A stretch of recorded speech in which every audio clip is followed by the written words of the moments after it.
Welcome to unPACKed, an open-minded podcast taking a clinical, not political approach to helping pet parents around the world. I'm Sailor Jerri, certified dog trainer, virtual dog training revolutionary, owner of Tulsa Pack Athletics, and creator of the open-minded approach. And I'm Mattison, her friend, certified dog trainer and behavior consultant. Together, we have nearly 3 decades of experience in behavioral dog training. We've been working with real dogs and the humans who love them to create solutions to problematic behaviors that feel too big for them to tackle on their own. In this episode, Mattison and I are chatting with one of the open-minded approach interns who donated a daily 4-week one-on-one training program to help one of our guests kickstart their training journey. We'll give you a quick reminder about the dog-human team we'll be unpacking and dive into the actual training that the guest went through. And of course, we'll let you know how they're doing and what's next for their training this year.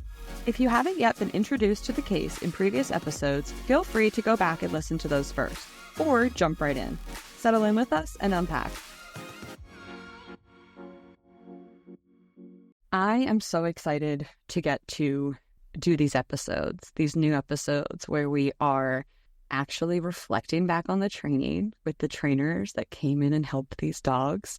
And we have Holly here with us today, Holly Dylinski with Holly's Dog Training Academy in Bucharest, Romania. Is that correct? Yes, it is. Thank you for having me here. This was a really fun process for us to add on to the podcast of being able to have our students come in and really donate their time of one-to-one training. So that way the guests on the podcast get more intensive work than for a longer period of time than we were kind of able to provide. And this is the power of community, right? Coming together and all really wanting to help. And even more things were born from this with the scholarship. And it's just been an incredible whirlwind. And I know that when Jerri and I were discussing which intern to put with which case, it was funny because one of the cases, Lucifer, who we're going to talk about today, he's in my own backyard. He's in the Philadelphia area, and so is the other intern, Jordan. But no, I decided to match him up with the one across the world and then to match Jordan with the one, I think, down in North Carolina. So that's just what it is. And that's the whole story of virtual training, right? Is that the right trainer for you is probably not in your own backyard or neighborhood. They could be across the world, and virtual training allows us to connect with the people who are best equipped to help us and who are ready to help us. And it's just... oh, it was so cool to see. This was so cool to see. And Holly, I could tell that you developed a really good relationship with Allison through this process. Yeah, absolutely. It was amazing working with her and Lucifer and seeing their relationship develop. Yeah, it was really amazing to watch.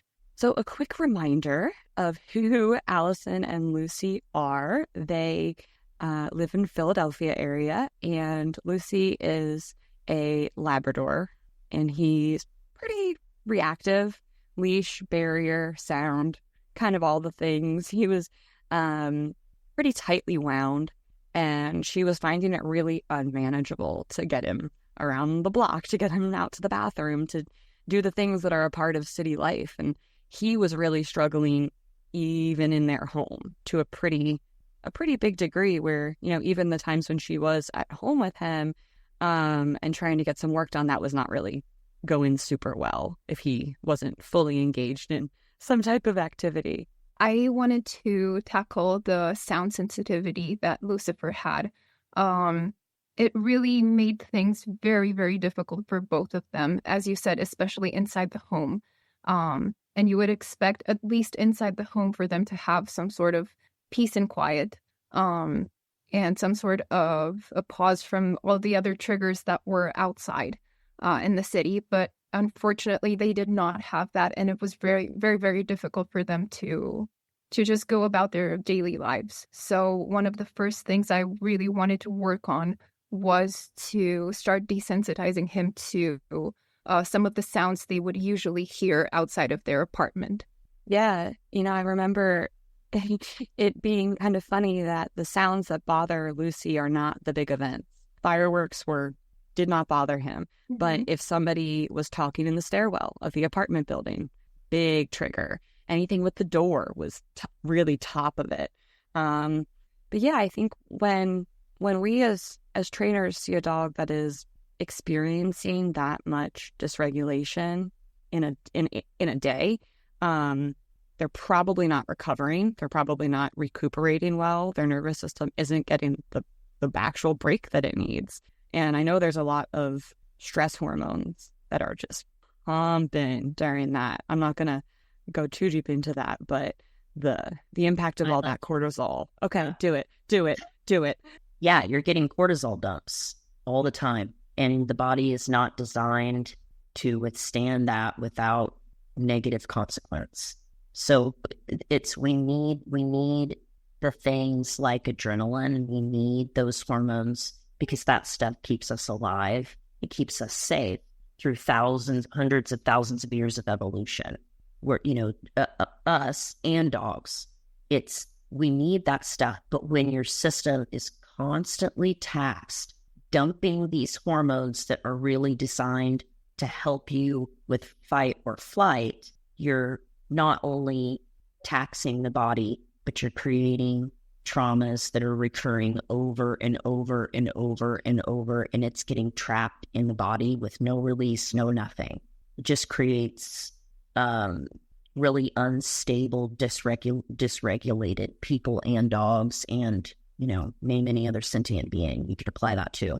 But I think it's important that people link what we're talking about with when that's happened to them. Yeah. Because that's what people are missing. They see that this is going on with their dog, but I don't think they're able to connect until they have the information, really. That put yourself in that place where you have been so stressed out every single day for 3-4 years of your life, and they only live to be 12, 15. That is the equivalent of us being stressed out for 40 years.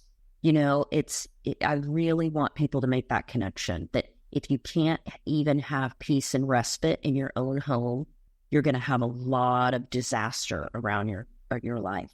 Well, and if that's impacting their home life, then we have to kind of assume it's impacting their rest and their sleep.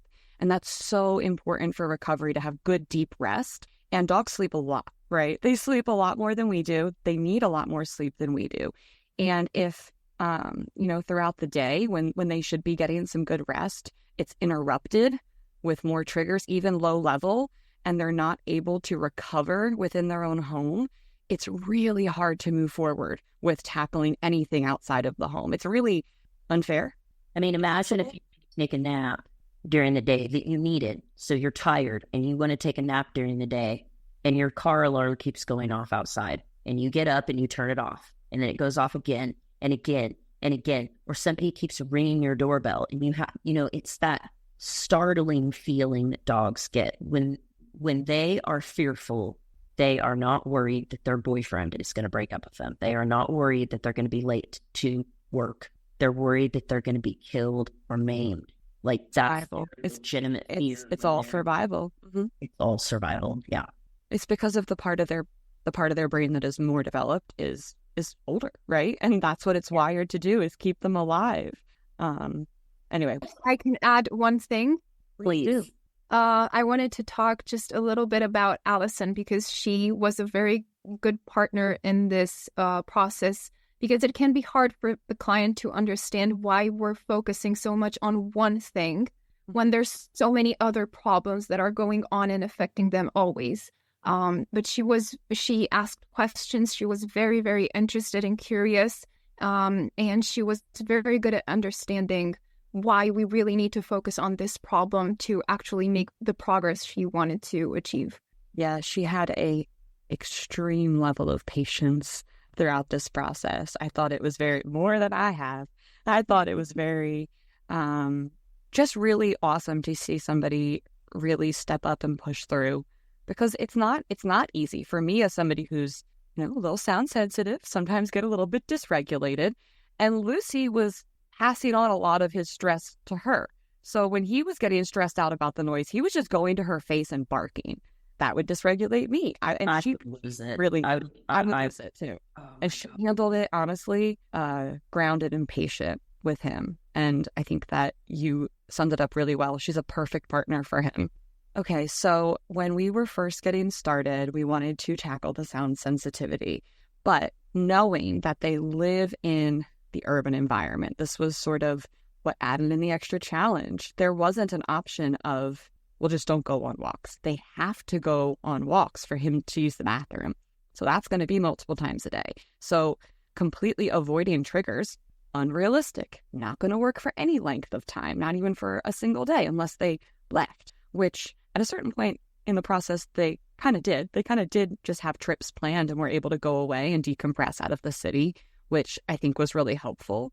But can you talk about some of the training that you did to prepare her when they were to sort of take a new approach to get around the block or to get to the green spaces for potty breaks, the active management strategies? Yeah, exactly. That's what I wanted to say. I first of all wanted them to have an active management system, something they could get really fluent in, and that would come naturally to them so they could actually go on walks and everyone would be safe. Because obviously we wanted them to be safe, but also the people around them.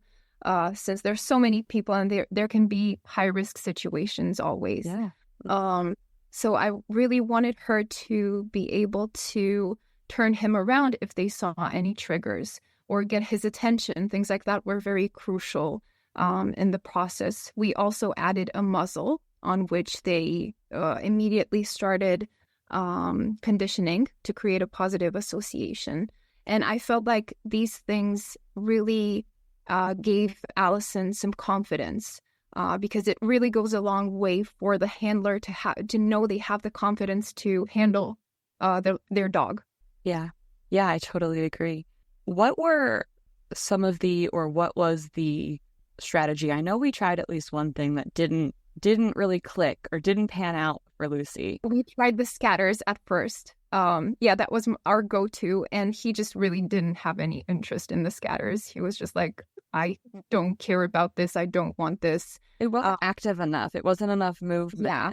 It was a little bit too decompressed. Yeah, and he's also the type of dog that had a bit of a hard time orienting his face downwards. He really wanted to have a better perspective of what's going on around him. He really wanted to have that visual cue as well. I understand that though, like especially in a city environment, because there's probably a lot of sounds and smells that make it hard to know where things are coming from. So he probably felt the need for more visual information. Absolutely. Just a thought. Yeah, he's also very, very attentive to Allison. Mm-hmm. So again, that would have cut off his visual of her, making things more difficult for him. He's what we call a stage 5 cleaner. For a lab. For a lab. Wanting to eagerly work with the handler, but also needing to visually look at the environment, which is very different from some dogs. There are dogs that live in the middle of the city that are overwhelmed by the visual, and getting their head down and helping them not see the visual is more helpful to them. So it's good to talk about what worked for him, because it's so different, so what do you think? Do you think that that's more environmentally driven, or do you think that that's more like just a genetic thing, Holly? What do you think about that? I know what I think, but I want to hear what you think about. Do you think, I'm going to stop talking. I think it's a mix of both. I don't really think you can separate them. It's obviously a genetic thing. I mean, that's the most obvious thing. But if you were to put this dog in another environment, or if you were to have put this dog from the start in another environment, things may have been a bit different. But nevertheless, I think in his situation, it's just a mix of everything. And also his environment growing up. Something that really stood up to me was that he really didn't have much stability when he was young. So that might also contribute to this need of his to orient to everything in the environment. It sounds like you're talking about a person that instability when they were young. They have genetic factors that are probably contributing because of just who they are. And they have environmental factors that are not allowing them to thrive. Like all these things are connected together with us, with them. And if we can see it this way about past traumas, genetics, and How does your nurture and your environment, how does all of that play in? We're going to get a much better picture like we are with this. I was going to add in just that, Jerri, the learning history, which can include trauma. We learn a lot from our trauma about things that do and don't work and things we do and don't need to do to protect ourselves. Mm-hmm. There was a significant focus on getting Luci breed specific and appropriate enrichment out in a more natural environment, because not a whole lot of that in Philadelphia. And we hit a couple of bumps, I should say, in that. And Holly and I had a couple of conversations about this. Mattison, they're called learning discoveries. Oh, right. Sorry. Right. They were on purpose. So glad it happened. No, I mean, but you're not wrong every time. And that's kind of the exact point of what we were just saying, of we can go in with some assumptions about what's going to work based on genetics, and then we have to adjust based on environment and learning history. That's how we find the approach for Lucifer, which is not going to be the approach for all labs in the city. That's not the way that it works. This is the approach that worked for him and Allison. The relationship, that's also important, because you put a totally different person in there and the situation's totally different too. Yeah, absolutely. That's what I was gonna point, is that it really depends on the team as a whole. So both of them are very important when we're talking about what training we should do, what adjustments we should make, how do we structure the process, what steps do we give them each day. Yeah. And so I think that we were really wanting to find opportunities for him to interact with natural bodies of water. And we kind of wrestled back and forth with, is this something that he needs and there's a drive for and it's there, and his lack of socialization to it is kind of getting in the way because he's just too nervous to interact with it or doesn't understand how to interact with it? Or is that actually not a drive and it would be a nice to have, and he might enjoy it were he a more confident dog, but there are other drives that we could tap into. And I think this was towards the end of the process, and we had just decided to have her start something a little bit different with some retrieval work, of actually doing like with a retriever dummy and like a take, hold, give, and having him carry things while he walks. So, we don't have to push and force, and we can keep trying and see if he opens up to it as he becomes more confident and as the reactions continue to subside and as the relationship builds. He may show more interest, but we don't have to force it. We can always pivot and try something else. So, and it might not be this, it might be something else. Maybe he wants to try something else. Who knows? He's his own unique individual. Yeah, I remember one day when I was talking to her, I had suggested something. She said it isn't really possible. And I remember I replied to her, that's fine. This isn't the only way. We can try something different. And I feel like that's valid for all the training we've done. Like, there are always options. We just have to get creative or do more research, but we can always get to do something different that will work eventually. Were there any other times during training that we felt like we took a pivot, or maybe you added in a skill that you didn't expect to, especially thinking about the just being outside on the leash and helping her be more confident? Because I know that was a huge goal for her, was to not for her to not have to feel so on edge, getting him out to go around the block into the bathroom.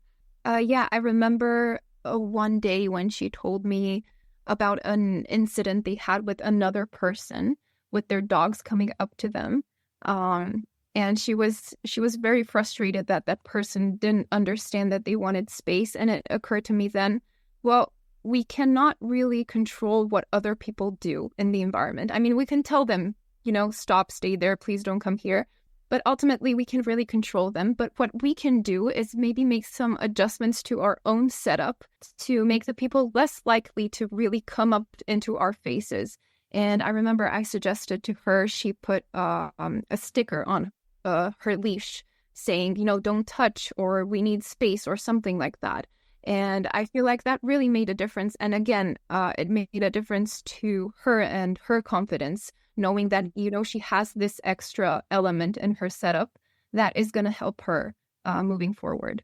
I think leash wraps are a great conversation starter, right? Because it kind of makes it really easy to just point down to whatever is on your leash and say, hey, can you just give us some space? And I know that there is a thing where reactive dogs can wear, I think it's yellow, and have a yellow leash, and that's meant to represent give us space. But I still think putting the words on there is a good idea, because people can see that from a pretty good distance. And again, it can be difficult to speak up in those moments. And I have my clients practice that. Practice it. Practice body blocking. Practice saying, no, thank you. Practice saying, give us space. Practice saying, back up. Whatever you got to say in that moment, right? Because if you wait until that moment, you're probably not going to come up with the right words. I regularly invite people to channel their inner Jerri in those moments. No. You know, like I just don't, I never, ever, no matter where Enzo and I are at, I never have a problem with people. Maybe people should get sleeve tattoos. I don't know. It might be, but I do think that it's because over time I have practiced doing it so much and advocating for my dog so much while also trying to be approachable. You know, I want people to come and ask. I want people to look at him and ask to pet him. But I also want people to know, you know, I'm going to snatch you up by your hair. I'm kidding. I'm not going to snatch you. I want people to know that I mean what I'm saying. If I say stand back, you know, please don't. And you do get better at it over time, people. Yeah. You get better at it. You find nice ways to say it. I don't even ever have to be mean to people. So just keep practicing if that's something that you're struggling with out there with your dog. There are ways to be assertive without being abrasive or aggressive, right? Yeah. I mean, I think what it is that it's just called honesty, and people just are not well-versed in practicing it in times when they're uncomfortable. I think people are honest most of the time when they're comfortable. And then when a discomfort or a confrontation comes about, we revert to fawning, appeasing people. We will laugh at something that we actually found off-putting because we don't know what else to do and it's awkward. It's just something that human beings do. And we just have to be aware of it because, that's the core root of why people are struggling with not being able to advocate for their dogs is confrontation. It's difficult for people. It is. I agree. I don't like it, but it's a part of life. So you should get good at it, right? Oh gosh. I'm embracing the discomfort, right? That's the season, including confrontations. Yeah. And then when you get to the part where you embrace the discomfort and the confrontation, that's great. But then you got to go to the next level, which is discernment. I've been stuck here for a while. It's a long chapter in the book, the discernment chapter. Lots and lots of mistakes, lots of eating crow. So just, side tangent for everyone. So literally right before we got on this call, I was just reading back through the original PACE plan and the original 3 goals and feeling pretty good about where they are now, in that I feel most of these are pretty well checked off, in that, he's not being affected by the barrier reactivity. That one was something that, like you said, we tackled it first, and we tackled it as close to fully as I think we could. He's not having reactions to any of the sounds. Last I kind of checked, it was like somebody maybe even knocked on the door. He was like, whatever. Yeah. Once they heard loud noises in the staircase, I think, and he just had absolutely no reaction. Yeah, which is incredible. And that is not something that, we expect to see no reaction. We'll take acknowledgement, minimal response, but he has been really willing to kind of let a lot of stuff go and going into more of that restful state, which is so amazing. I know that she is also being able to relax a little bit more at home now. He's not screaming in her face all the time because he's bored and triggered. He is self-regulating. She's able to be on Zoom calls without him being heard. A sweet woman. I tell you what. The patience. It's the patience. Woman, yeah. And then the walks. I mean, he's not non-reactive on the leash. Again, I didn't expect for us to be at the point where I could say, okay, it's all done. It's all cleared up. But the confidence that she has to get around the block, to get him to the green space, that's just, the change in her is as noticeable and impactful to this as the change in Lucifer. Absolutely. And I remember one time they were on the walk. A dog was barking at Lucifer, and Lucifer just looked at Allison. And she just described it as, oh, he's just looking at me and he's expecting something. So, we'll just get through it. We'll give him the treats, and that's it. And that was amazing. When you have a dog that is so focused on their person, you can lean into that relationship a lot when there's trust there. Absolutely. Oh, and I think I saw the other day that she had set up some type of giant snuffle pile for him. And they're just doing a lot of like really creative enrichment. I remember talking to her a lot about that, about how, especially in the cities, you just have to get really creative to find ways to provide a diverse and enriching home environment. Just because the outside world is going to be mostly chaos. And the enrichment really clicked with him. He really liked that. And it really seemed to be building up his confidence as well. Another thing that was on our kind of list of goals was to just have much better skills at managing his arousal, which that was something that I feel like the two of them clicked with. There was a certain turning point where I don't know if it was when the enrichment clicked. I don't know if it was when we got that regulation down. I want to say it was near weeks 3, 4, maybe 5. And all of a sudden we just, like every single day, there was a win, a win, a win. We had a great walk. We had a great this. We had a great that. And it just felt like they'd really turned a corner.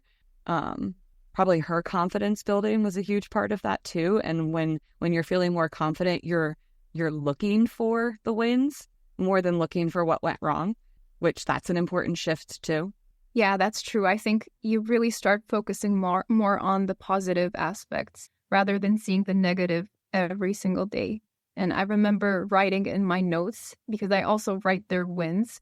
And every day I was writing win, win, win. And it was so fulfilling for me as well. That's a wonderful practice to continue in your career, is to do that. I agree. Well, what is next for Allison and Luci? What have we sort of recommended for them to be focused on and working on as they go into their aftercare with Tulsa Pack?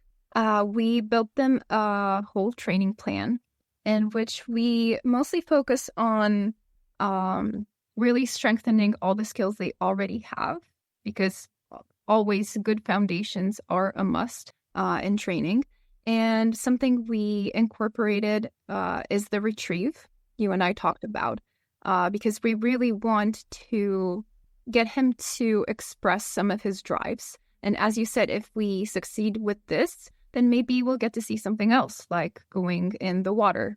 And I feel like this is also working towards their relationship building, because again, it can be a fun skill to do together. And for them to discover how to work on. So that's really what we are focusing on moving forward. Dogs like Luci, I've been noticing, who are driven by and reinforced by connection above all else, right? There's a lot that we can do to lean into the relationship, to use that as a motivator, to use that as a reinforcer. Yes, we should be paying things with food. Yes, we should be managing the arousal in other ways. But there is a deeper drive in there that is the partnership. And so to lean into that when you have a dog that's kind of insecure, and to say, it's okay, you can just count on me in those moments when you don't know if you're okay. You can just look at me and I'll let you know if we're good or not. It can be really, really transformative in helping them feel that they're safe in a lot of different environments. Yeah, but we do still want to build his confidence, because we don't want, him to need to be around her. So obviously there are other things that we're doing. And this is something I remember I talked to you about, that by letting him lean on and put his trust on her in difficult moments, we're building his confidence. Yeah, because it's getting him through situations and it's helping him feel more confident in all these different environments, or a difficult environment, we could say. Yeah. Well, thank you so much for coming on and chatting through Luci's training with us.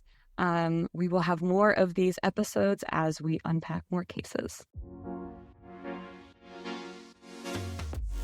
unPACKed was created by Jerri Scherff and Mattison Skoog-Simpson.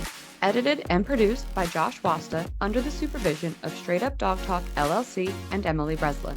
If you are enjoying this podcast, follow or subscribe to be sure you don't miss an episode, and leave us a review on your favorite podcast platform. Looking for more honest and relatable dog content? Check out our sister podcast, Straight Up Dog Talk. See you next time.